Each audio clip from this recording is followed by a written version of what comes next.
At 5:30 in the morning on December 16, 1944, First Lieutenant Lyle Bouck Jr. lay in a foxhole on a frozen hillside in eastern Belgium, watching the forest below him disappear into fog. He was 20 years old, one of the youngest officers in the United States Army.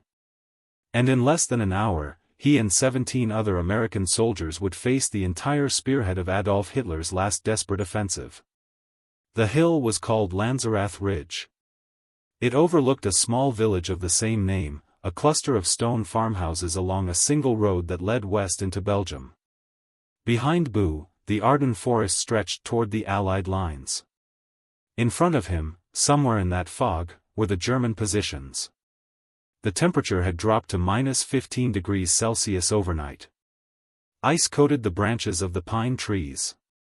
The ground was frozen so hard that a man could walk across it without leaving footprints. Bouck commanded the Intelligence and Reconnaissance Platoon of the 394th Infantry Regiment, 99th Infantry Division. His men were not regular infantry. They were scouts specially selected for their abilities. Each man had been chosen for expert marksmanship, peak physical condition, and high intelligence. Many were former Army Specialized Training Program students who had been studying at colleges across America before the Army needed them as combat replacements. Several spoke foreign languages. They were organized as 2 9-man reconnaissance squads trained to observe and report enemy movements, not to hold defensive positions against armored assaults. They carried M1 rifles and a few machine guns. They had no artillery support, no anti-tank weapons, no reinforcements within miles. Their job was to watch and report, not to fight.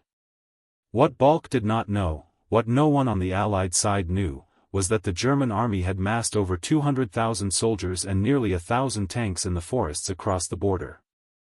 3 entire German armies were about to launch the largest German offensive on the Western Front since 1940.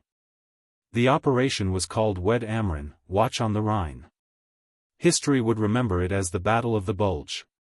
And the road through Lanzerath was the primary route for the First SS Panzer Division, Hitler's elite armored formation, to break through American lines and race for the bridges over the Meuse River.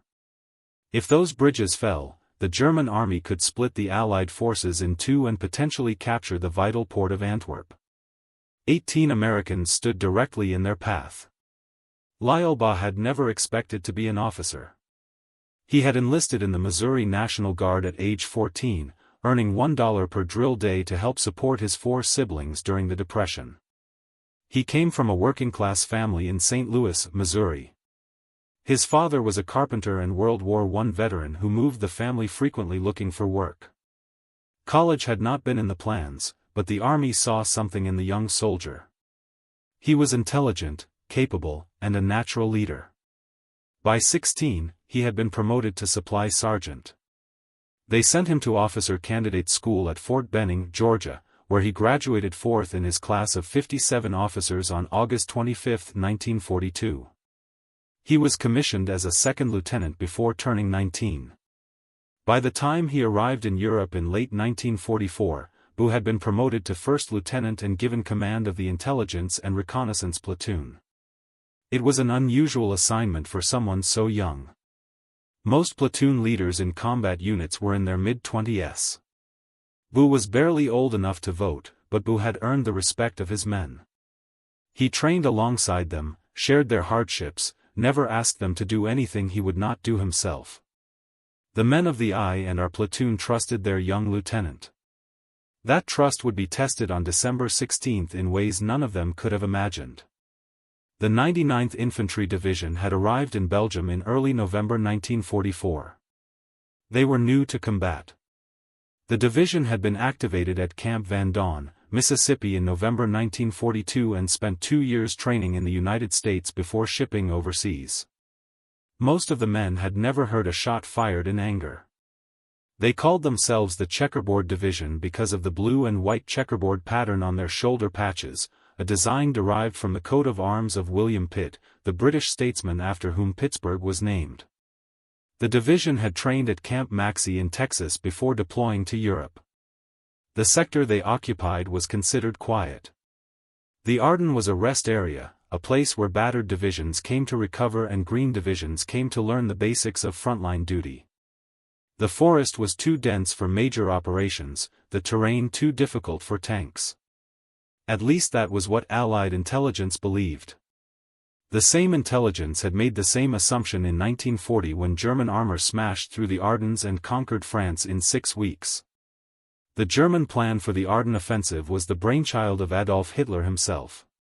He had conceived it in September 1944 during the darkest period of the war for Germany. The Allied armies were advancing from the west. The Soviet Union was pushing from the east. Germany was being crushed between two massive forces. Hitler believed one massive counterstroke could change everything. If German forces could break through the Allied lines, capture the port of Antwerp and split the British and American armies, the Western Allies might be forced to negotiate. It was a desperate gamble, but Hitler was a desperate man. The offensive required total secrecy. German units moved only at night, hiding in forests during the day to avoid Allied reconnaissance aircraft. Radio communications were forbidden. Troops were told nothing about their destination until the last moment. The deception worked. American intelligence detected no significant buildup in the Ardennes. 3 German armies would participate in the attack, the 6th SS Panzer Army in the north, the 5th Panzer Army in the center, and the 7th Army in the south. Together, they fielded over 200,000 soldiers, nearly 1,000 tanks and assault guns, and almost 2,000 artillery pieces. The First SS Panzer Division was the spearhead of the 6th SS Panzer Army. Its mission was to break through American lines, race for the Meuse River bridges, and open the road to Antwerp. Speed was essential.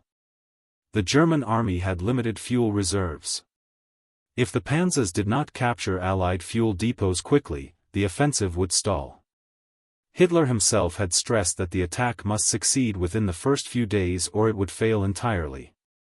The road through Lanzerath was critical to this plan.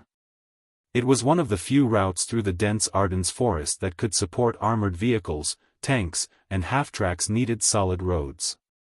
The narrow forest trails would bog them down. Whoever controlled the road controlled the pace of the advance, and the fastest route to the Meuse ran directly through Lanzerath. Bouck's platoon had been in position on Lanzerath Ridge for several weeks. Their mission was simple. Watch the road. Report any German activity. If the enemy came in force, they were supposed to fall back and let the regular infantry handle it. They had established their foxholes in a line along the military crest of the hill. Positioned to observe the road below while remaining hidden from direct observation. The positions were well camouflaged with branches and snow. But there was a problem. There was no regular infantry behind them. The 820th Tank Destroyer Battalion had a platoon position near Lanzerath to provide support for the sector. On the morning of December 16, just as the German offensive began, they received orders to withdraw. No one told Boo. No one told him who was replacing them. The tank destroyers pulled out, leaving the I and our platoon alone on the ridge. That evening, Boo sent Private First Class William James Secanikas down to the village to find out what was happening. Secanikas, who everyone called Sack, was a 19-year-old soldier from White Plains, New York, with a reputation for being resourceful. He made his way down the hill through the darkness and found the village almost deserted. Secanikas came back with disturbing news. The village was nearly empty. A tank destroyer platoon from the 820th Tank Destroyer Battalion was still there with 4 towed 3-inch guns and about 55 men, but they had orders to withdraw in the morning. A handful of men from the 14th Cavalry Group were also present. That was all.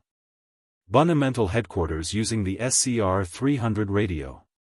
The radio worked intermittently in the frozen weather. Batteries lost power quickly in extreme cold. When he finally got through, he reported the situation. The response was to hold his position and continue observing. Hold his position. With 18 men on a hill overlooking the main road into Belgium, with no support, no artillery, and no infantry backup, who asked the tank destroyer crew if they would move up to support his position. The crew sergeant refused. His orders were to stay in the village. He would not move without authorization from his own command.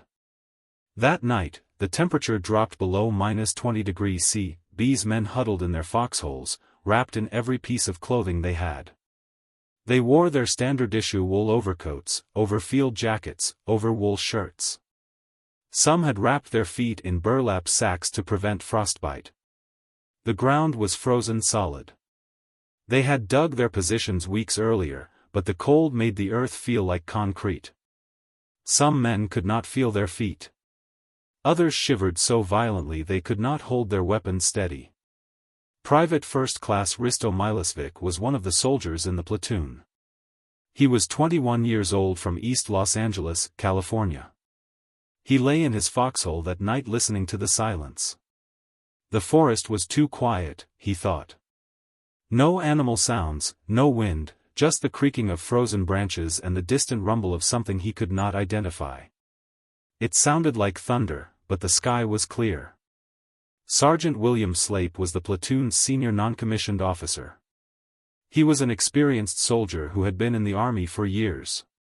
Slape knew what combat sounded like, smelled like, felt like. He knew the silence that came before an attack, and he did not like what he was hearing, or rather what he was not hearing. Private First Class Luis Khalil was from Mishawaka, Indiana. He was manning one of the platoon's 230 caliber machine guns. Khalil had a quick wit and an easy smile. He was popular with the other men. Now he lay in his position, gloved hands wrapped around the handles of his weapon, waiting for something he could not see. Sergeant Slapper checked the line throughout the night, moving from foxhole to foxhole, making sure everyone was awake, making sure no one had frozen to death. Just before dawn, the forest erupted. At 5:30 on the morning of December 16, 1944, German artillery opened fire along an 80m front stretching from Monshaw in the north to Echternach in the south. Approximately 1,600 artillery pieces fired simultaneously. The barrage was the largest the German army had launched since the invasion of France in 1940. Shells screamed through the air in continuous waves. The sound was beyond description, a rolling thunder that shook the earth itself. The Germans had positioned their artillery under cover of darkness, moving the guns forward in total radio silence to avoid detection. Many of the gun crews had never been told what they were preparing for. They learned their targets only hours before the attack. The artillery was aimed at American command posts, communication centers, supply dumps, and road junctions. The goal was to blind and paralyze the American defenses in the opening minutes of the attack. The bombardment was designed to destroy American communications, disrupt supply lines, and create panic among the defenders. Telephone wires were cut by shellfire. Radio antennas were destroyed. Command posts were hit along the entire front. American units lost contact with their headquarters. Confusion spread as commanders struggled to understand what was happening. On Lanzerath Ridge, the shells screamed overhead. Most of them aimed at targets further west. The ridge itself was not a primary target. The Germans did not know the position was occupied by American soldiers, but the noise was overwhelming. The ground shook. Trees exploded into splinters. The sky turned orange with muzzle flashes reflecting off the low clouds. Snow cascaded from branches. The air filled with the smell of cordite and burning wood. Bouck's men pressed themselves into their foxholes and waited. There was nothing else they could do. They could not see anything through the fog and smoke. They could only hear the continuous thunder of the bombardment rolling across the forest. Some men prayed, others simply held on, their fingers gripping the frozen earth. Slape and Sakanikas were manning the 50 caliber machine gun, the platoon's heaviest weapon. The concussion waves from distant explosions pressed against their bodies even when no shells landed nearby. The shelling lasted approximately 90 minutes, ending around 7 in the morning. When it stopped, the silence was almost worse. The ringing in their ears made it hard to hear anything else. The forest seemed to be holding its breath. Then came a new sound. Engines. Many engines moving through the forest below them. The sound grew louder as vehicles approached the village. Shortly after 7, Ball raised his head above the edge of his foxhole and looked toward the village. What he saw made his heart stop. German soldiers were emerging from the tree near Lanzerath village. They were paratroopers, members of the 3rd Parachute Division, wearing their distinctive rimless helmets and camouflage smocks. These were Falser, elite German airborne troops who had fought in Citric and Italy. They moved in column formation along the road, hundreds of them walking openly as if they expected no resistance. Boo counted them as they passed. 100, 200, 300. The column kept coming. He could see officers on horseback directing traffic. He could see trucks and wagons loaded with ammunition and supplies. Behind the paratroopers came vehicles, half-tracks, trucks, a few armored cars. The symbols on their sides made Bau's stomach drop. The double lightning bolt runes of the Waffen SS. This was not a patrol. This was not a probing attack. This was a full-scale offensive. Boo got on the radio again. He reported what he was seeing. Enemy infantry and battalion strength, possibly regiment strength, moving west through Lanzerath. Armored vehicles following. Request immediate artillery support. Request permission to withdraw. The response came back garbled. The radio was failing in the cold. Boo, he heard the word hold. He was not certain. He tried again, more static. The battery was dying. He looked at his men, 17 soldiers, a few rifles, 230 caliber machine guns, 150 caliber machine gun against what looked like an entire German division. The smart thing to do was fall back. That was what their training said. Scouts observe and report. They do not engage superior forces. They certainly do not try to stop an armored offensive with small arms fire. But if B's platoon fell back, there was nothing between the Germans and the American rear areas. No defensive line, no prepared positions, no troops at all for miles. The artillery was gone. The cavalry was gone. They were the last Americans between the Germans and the open road to Belgium. Boo made his decision. They would stay. He passed the word quietly, crawling from foxhole to foxhole. Hold fire until the enemy reaches the base of the hill. Let them come in close. Make every shot count, and when the ammunition runs out, they would fall back through the forest. The men nodded. Some of them were scared. All of them understood what Bouck was asking them to do. They would stand against an army because there was no one else to do it. For artillery forward observers had joined Bouck's position the previous day. They were from the 371st Field Artillery Battalion, led by First Lieutenant Warren Springer. With him were Sergeant Peter Gocke, Technician 4th Grade Willard Wibben, and Technician 5th Grade Billy Queen. They had a working radio and were supposed to call in artillery support, but when the attack came, there would be no artillery to support them. Springer and his men decided to stay and fight alongside the platoon. That brought the total to 22 Americans on Lanzerath Ridge. The Germans reached the edge of the village. They stopped milling around the empty houses. Apparently confused by the lack of resistance. Officers shouted orders.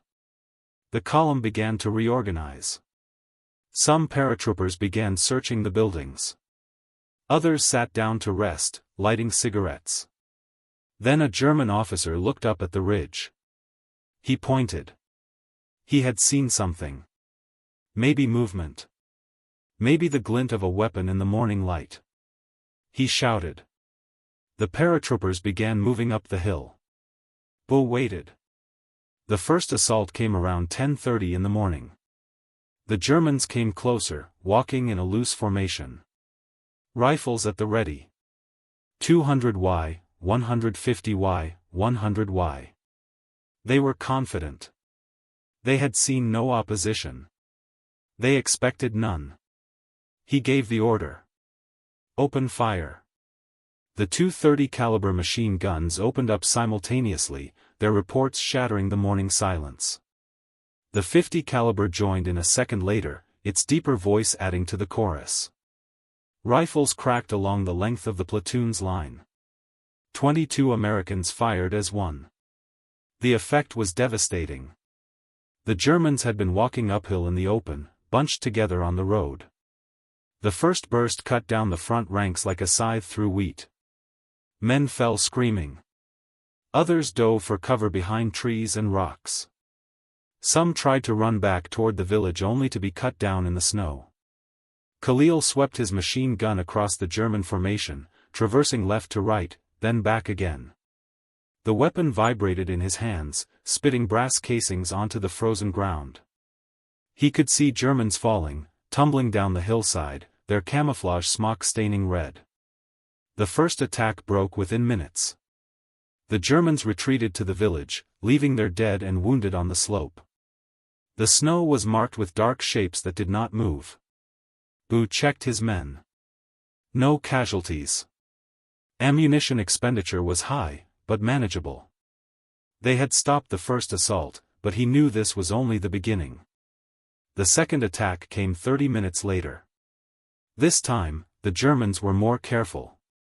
They used the trees for cover, advancing in short rushes, laying down suppressive fire as they moved. Machine guns in the village opened up on the American positions, forcing Boo's men to keep their heads down. Boo's men held their positions. The machine guns hammered away. Suckas worked the .50 caliber, sending heavy rounds tearing through tree trunks and bodies alike. The noise was incredible. A continuous roar of gunfire that made communication impossible. Milošić fired his M1 rifle methodically, picking targets, squeezing the trigger, working the bolt, finding another target. He had grown up hunting deer in the forests of Minnesota, the skills transferred. Lead the target. Account for distance. Squeeze. Do not pull. Private First Class James Fort was feeding ammunition to Khalil's machine gun, ripping open cases of belted rounds, and keeping the weapon supplied. His hands were bleeding from the metal edges of the ammunition boxes, but he did not stop. The second attack also failed. The Germans fell back again, dragging their casualties with them. Between attacks, Boo tried the radio, static. He sent Sakanikas to find a working communication line to reach anyone who could send help. Sakanikas crawled through the snow toward the rear, disappearing into the forest. The third attack came from a different direction. The Germans had flanked around the left side of the ridge. Moving through the dense forest, trying to hit the platoon from an unexpected angle. Sergeant Slape spotted them first. He saw movement among the trees, glimpses of camouflage against the white snow. He swung his rifle and opened fire, shouting a warning. The platoon shifted to meet the new threat. This attack pushed closer than the others. Germans reached within 50 yards of the foxholes before being driven back. Hand grenades flew through the air. The crump of explosions mixed with the rattle of gunfire. A bullet hit Slape in the leg. He wrapped a bandage around the wound and kept firing. Private First Class Jordan Robinson took a round through the arm. He switched his rifle to his other shoulder and continued shooting. By mid-morning, Boo's platoon had repulsed 3 major attacks. German bodies littered the hillside. The snow was stained red in expanding patches around the fallen. But the situation was deteriorating. Ammunition was running low. Several men were wounded. The radio was dead. No reinforcements were coming. And the Germans kept coming. The man commanding the German forces below Lanzerath Ridge was Colonel Helmut von Hoffmann, leader of the 9th Parachute Regiment. His regiment had been given a critical mission. Clear the road through Lanzerath and open the route for the First SS Panzer Division. The entire offensive in this sector depended on his paratroopers taking that hill. Von Hoffmann had served in the German military since the 1930s. He had commanded parachute units in multiple campaigns. His men respected him. He had earned his rank through combat experience, not political connections. But Lanzerath was not going according to plan. Von Hoffmann was frustrated and embarrassed. His paratroopers were part of the 3rd Falcher Jager Division, which had been virtually destroyed at the Fallets Pocket in Normandy just months earlier. The division had been rebuilt with replacements, many of them young and inexperienced. But they were still trained as elite soldiers, still wore the distinctive rimless helmets and camouflage smocks of the German airborne forces. They were being stopped by what his scouts estimated was a company-sized American force. Maybe 150 to 200 men in prepared defensive positions with overlapping fields of fire. He had no idea he was facing 22 soldiers. Von Hoffmann studied the American position through his binoculars. He could see the muzzle flashes from the machine guns, could trace the lines of fire that had torn apart his first 3 attacks. The Americans had chosen their position well. Any approach up the hill was exposed to fire from multiple directions. The snow made movement slow and visible. He considered calling in artillery support, but the guns were needed elsewhere along the front. The offensive was happening along an ADM line. Every unit was screaming for fire support. A single hilltop position, no matter how stubborn, did not rate priority. Von Hoffmann decided to overwhelm the defenders with numbers. He would commit his entire available force to a single massive assault. Von Hoffmann ordered a 4th attack, this time with every man he could gather. The 1st Battalion of his regiment, approximately 500 paratroopers, formed up at the base of the hill. They were reinforced by about 50 soldiers from the 27th Fusilier Regiment of the 12th Volks Grenadier Division. Machine guns were positioned to provide covering fire. Mortar teams prepared to support the assault. On the ridge, Bouck watched them assemble through his binoculars. He could see the officers organizing the attack, pointing at the American positions. He knew his ammunition would not last through another major assault. He told his men to make every bullet count. When the ammunition ran out, they would fix bayonets. The 4th attack began at approximately 1,100 hours. The Germans came up the hill in waves, firing as they advanced. The sound of their weapons filled the forest. Bouck's machine guns answered, but slower now. Khalil's weapon was overheating, the barrel glowing red despite the freezing temperature. The .50 caliber had jammed twice already, forcing the gunners to clear the action under fire. Milosevich felt a round snap past his ear. He ducked, then rose again to fire. There were too many targets. The Germans kept coming despite their losses. Technical Sergeant Mahe took a bullet through the shoulder. The impact spun him around, but he stayed in his position, firing his rifle one-handed. Private James Silva was feeding ammunition to one of the machine guns when a German bullet found him. He slumped over, blood spreading across the snow. The Germans pushed closer. 60 yards, 50 yards, 40 yards. Khalil's machine gun ran dry. He had fired over 2,000 rounds. His ammunition was gone. He pulled out his .45 caliber pistol and kept shooting. Then, incredibly, the Germans stopped. They had taken too many casualties. The dead and wounded covered the hillside. The survivors could not force themselves up that final slope into the American guns. They fell back for the 4th time. The respite was brief. Von Hoffmann was now receiving pressure from higher command. The First SS Panzer Division was waiting behind his regiment, unable to advance because the road was blocked by a handful of American soldiers on a frozen hilltop. The division commander was SS Abteilungsführer Joachim Paper. He was one of the most aggressive officers in the German army. A true believer in National Socialism who had fought on the Eastern Front and earned a reputation for ruthlessness. He commanded KF Grouper Paper, the armored battle group that was supposed to be the spearhead of the entire offensive. His tanks and half-tracks were lined up for miles behind the battle, burning precious fuel while they waited. Piper wanted to know why a single American position had not been eliminated. He wanted to know why his panzers were sitting idle while paratroopers failed to clear a country road. Every hour that Bouck's platoon held the ridge was an hour the Germans could not advance. Every hour gave Allied forces time to recognize the offensive and begin organizing a response.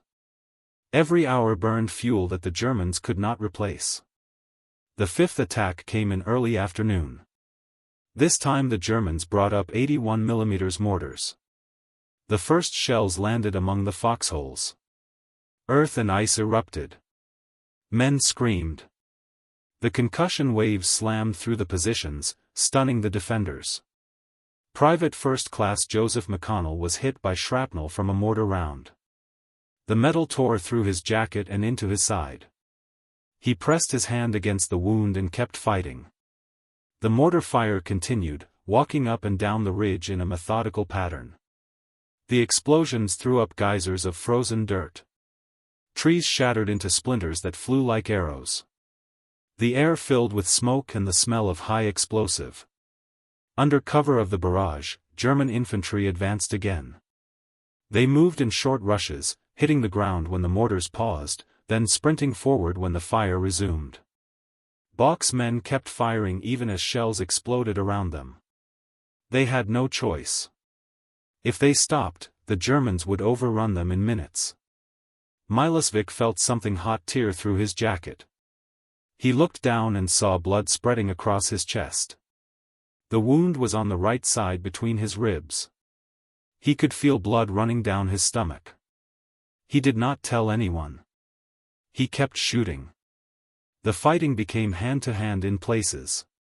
Germans reached the foxholes on the left flank of the American line. Men grappled in the snow, stabbing with bayonets, swinging rifle butts, fighting with fists and knives. Private First Class Robert Preston killed a German paratrooper at point-blank range. The muzzle of his rifle pressed against the man's chest when he pulled the trigger. Sergeant Slape, despite his wounded leg, pulled a German soldier off Mihai and shot him with his pistol at a range of 3 feet. The line held barely. The Americans threw the Germans back once more, but Baugh's platoon was finished as a fighting force. Half his men were wounded. Ammunition was nearly exhausted. The machine guns had fired their last belts. Most of the men were down to their final clips of rifle ammunition. The perimeter was shrinking. Dead Germans lay within feet of the American foxholes. Some positions had been abandoned when their occupants were killed or too badly wounded to fight. As dusk approached, casting long shadows across the blood-stained snow, Bouck faced a decision. They could try to withdraw through the forest under cover of darkness. Some might make it to American lines, or they could stay and fight until they were killed or captured.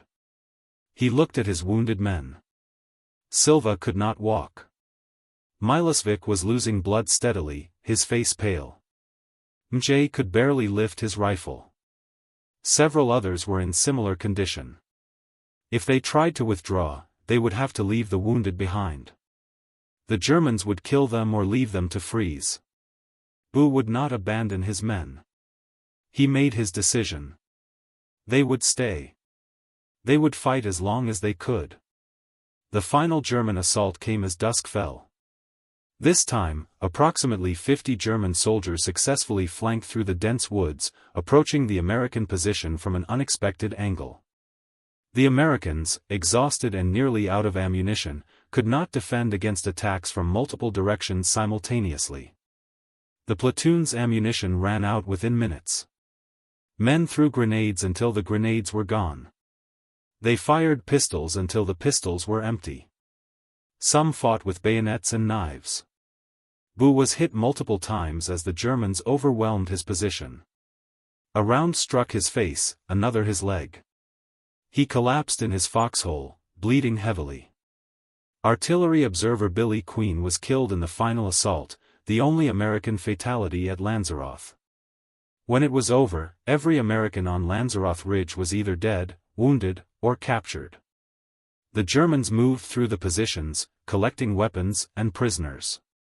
A German medic found Bouck and treated his wounds, probably saving his life.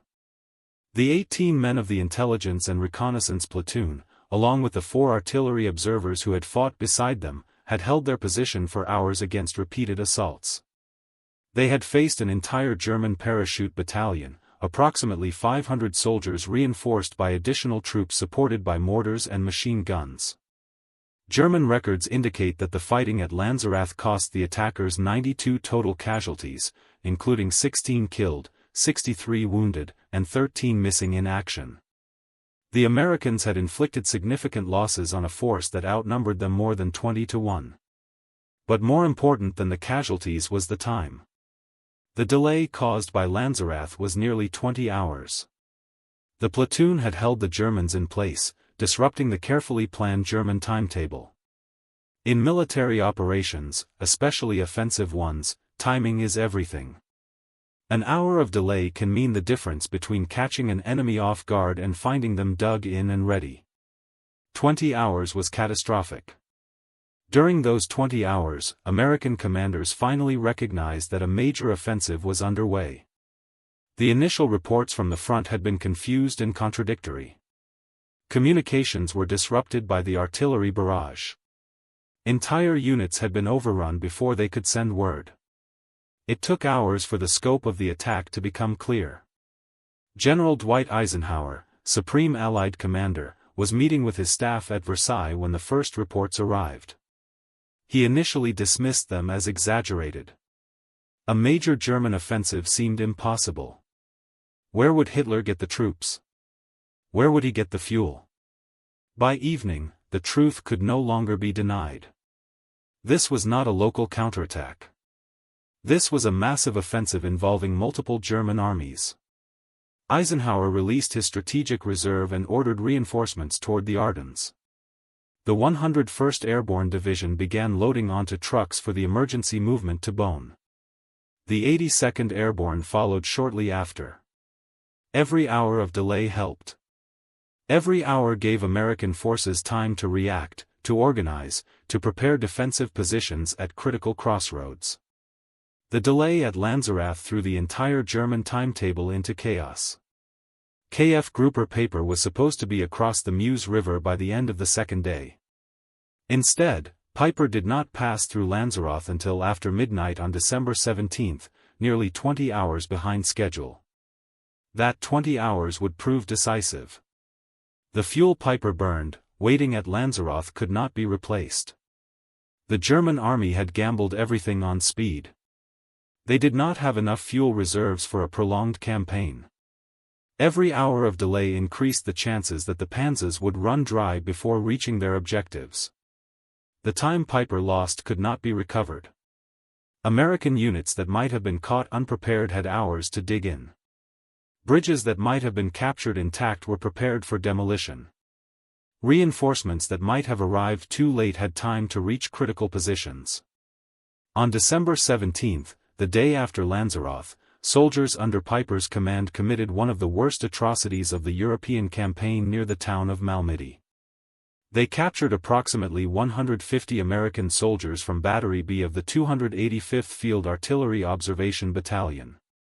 The prisoners were assembled in a field. Then SS soldiers opened fire with machine guns.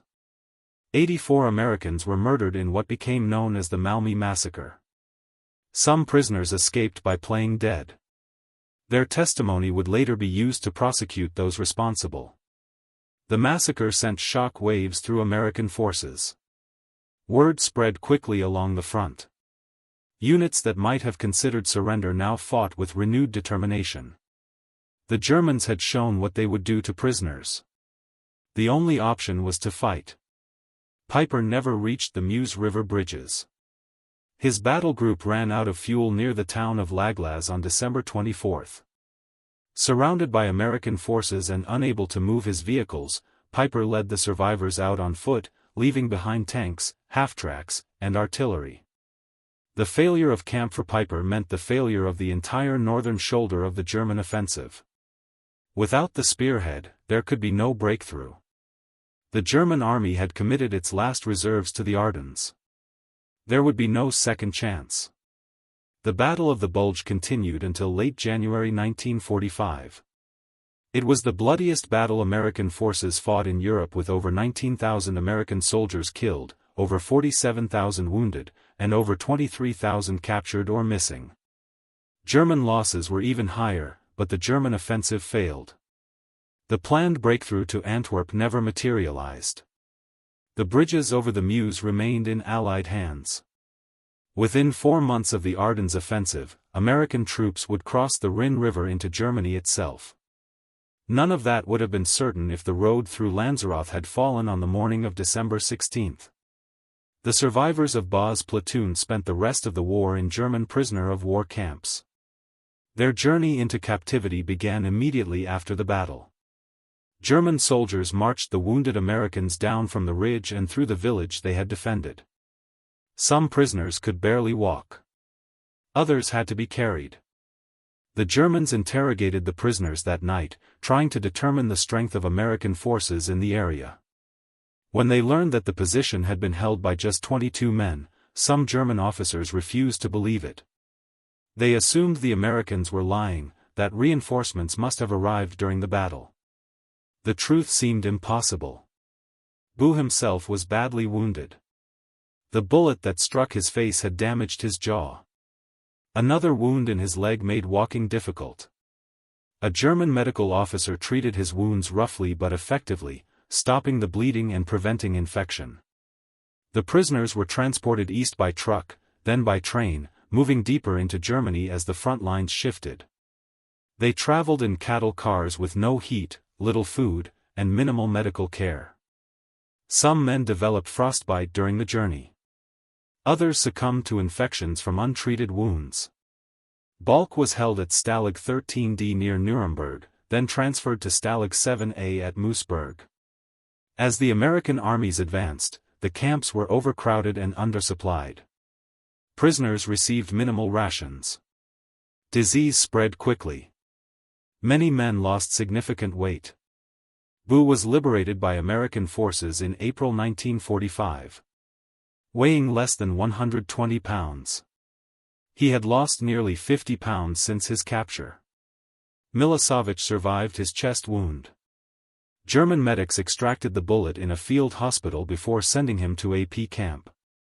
The surgery was performed without proper anesthesia. He spent the remaining months of the war as a prisoner, recovering slowly from the wound that should have killed him. Sakanikas, the scout Bouck had sent to find help, was captured separately. He had made it several miles toward American lines before being intercepted by a German patrol. He spent the rest of the war in a different camp than most of his platoon mates. Slape, despite his wounded leg, survived captivity. The wound healed poorly without proper medical treatment, but he remained mobile. Of the 22 Americans who fought on Lanzerath Ridge, 21 survived the battle and the P camps. Only artillery observer Billy Queen was killed in action. That survival rate was remarkable given the severity of the wounds many sustained and the harsh conditions of German captivity in the final months of the war. After the war, Bouck returned to the United States. He briefly worked as an Army recruiter in St. Louis before using the GI Bill to attend Missouri Chiropractic College, graduating in 1949. He practiced as a chiropractor for nearly 50 years, retiring in 1997. He married, had children, and lived a quiet life in suburban St. Louis. He rarely talked about Lanzerath. When people asked about his war service, he gave vague answers. He would say he was in the infantry, that he served in Europe, that he was a prisoner of war. He did not mention the ridge or the battle. Most of his neighbors had no idea what he had done. On December 16, 1944, the men who served with him went back to their own lives. Milosevic returned to California. Slate returned to active duty and continued his Army career. They scattered across the country, keeping in touch through occasional letters and phone calls, gathering for reunions when they could. For decades, nobody officially recognized what they had accomplished. The Battle of Lanzerath Ridge was barely mentioned in official histories. The after-action reports were incomplete, written in the chaos of the ongoing offensive. Many records were lost. The platoon stand was overshadowed by larger battles by Bastogne and Saint-Vith and the desperate defense of the twin villages of Rocherath and Crinkle. The men themselves did not seek recognition. They had done their job. They had held their position until they could not hold any longer. That was what soldiers did. In 1966, Bou received a belated Silver Star for his actions, renewing some interest in the battle. Historian John Eisenhower interviewed Bu and included his account in his research. In 1969, John Eisenhower, son of the former president and himself a military historian of note, published The Bitter Woods, a comprehensive account of the Battle of the Bulge. He included a detailed chapter on Lanzerath, calling it one of the most remarkable small unit actions of the war, but full official recognition was still years away. Lyle Bouck spent years trying to obtain proper acknowledgement for his men. He wrote letters to the army, contacted congressmen, provided testimony and documentation. The bureaucracy moved slowly. Files had been lost in the decades since the war. Witnesses had died. Key records were missing or incomplete. Verification required years of research. Bouck was not seeking recognition for himself. He wanted medals for his men, for the soldiers who had stood beside him on that frozen hillside and fought until they had nothing left. He believed they deserved recognition that matched their sacrifice. In 1981, the Army finally awarded Bouck the Distinguished Service Cross, the nation's second highest award for valor. President Jimmy Carter had signed Public Law 96-145 in December 1979, waiving time limitations to allow these delayed decorations. On October 26, 1981, the surviving members of the Intelligence and Reconnaissance Platoon and the attached artillery observers received their awards in a ceremony at Fort Myer, Virginia. Secretary of the Army John Marsh presented the medals. 14 of the 18 platoon members attended. 4 men from the I and our platoon received the Distinguished Service Cross along with all 4 artillery observers. 5 men received the Silver Star. The remaining 9 members received Bronze Stars with V device for valor. It was one of the most decorated platoon for a single action in the history of the United States Army. Bouck was 57 years old at the ceremony. He watched his men, now middle-aged with graying hair, receive the medals they had earned nearly 4 decades earlier on a frozen hillside in Belgium. Some of them wept, others stood at attention as best they could, straightening their shoulders the way they had when they were young soldiers. Private First Class William Sakanas, the soldier Bouck had sent to scout the village on the night before the battle, received the Distinguished Service Cross. When the medal was pinned to his chest, he saluted crisply, the gesture automatic after all those years. Risto Milosvic, the young soldier from California who kept fighting despite a bullet in his chest, received the Distinguished Service Cross. He had never told his children the full story of what he had done in the war. Louis Khalil, the machine gunner from Indiana who held his position until his ammunition ran out, received the Silver Star.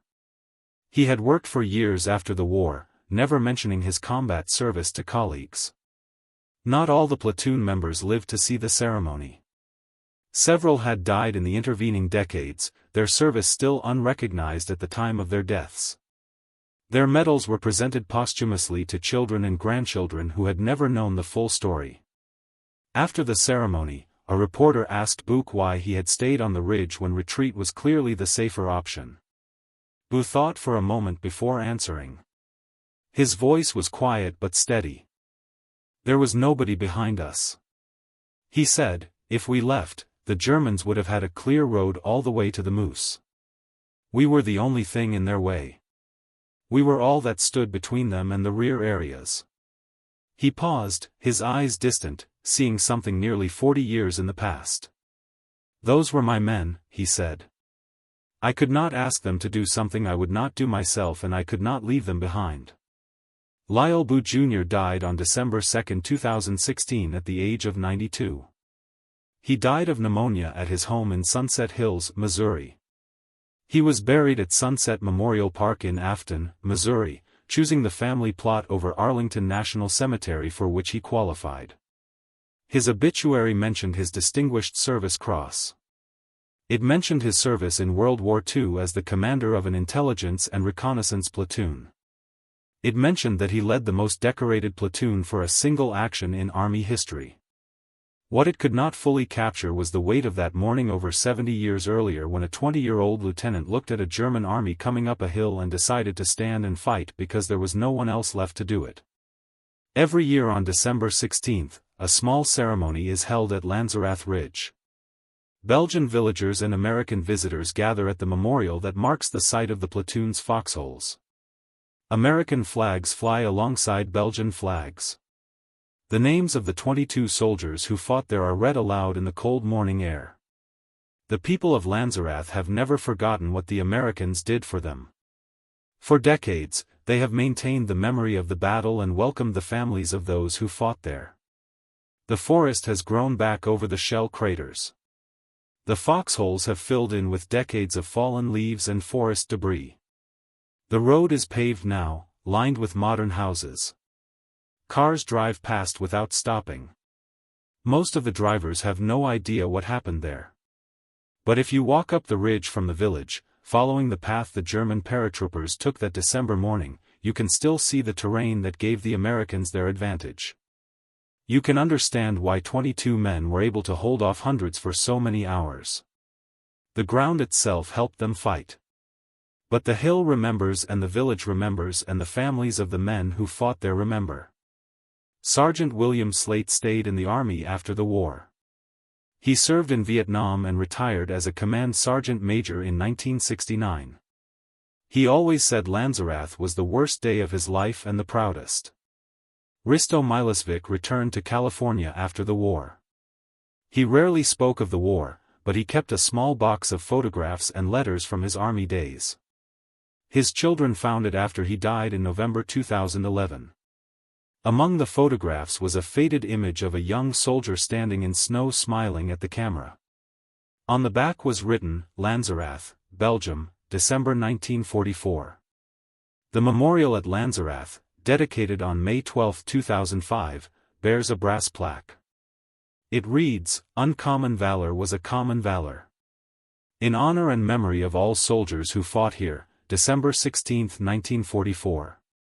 INR Platoon, 394th Regiment, 99th Infantry Division."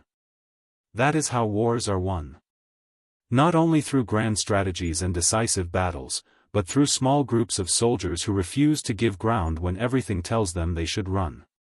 Through men who hold their positions for one more hour, then one more hour after that, buying time with their blood for victories they may never see. Through lieutenants who choose to stay because there is no one behind them and because they will not abandon their men. 18 American soldiers and 4 artillery observers stopped an advancing German force for nearly 20 hours. They were not trying to be heroes. They were doing their job. They were scouts who became infantrymen because there was no one else. And in doing their job, they changed the course of a battle and perhaps the course of a war. If you found this story as compelling as we did, please take a moment to like this video. It helps us share more forgotten stories from the Second World War. Subscribe to stay connected with these untold histories. Each one matters. Each one deserves to be remembered, and we would love to hear from you. Leave a comment below telling us where you are watching from. Our community spans from Texas to Tasmania. From veterans to history enthusiasts, you are part of something special here. Thank you for watching and thank you for keeping these stories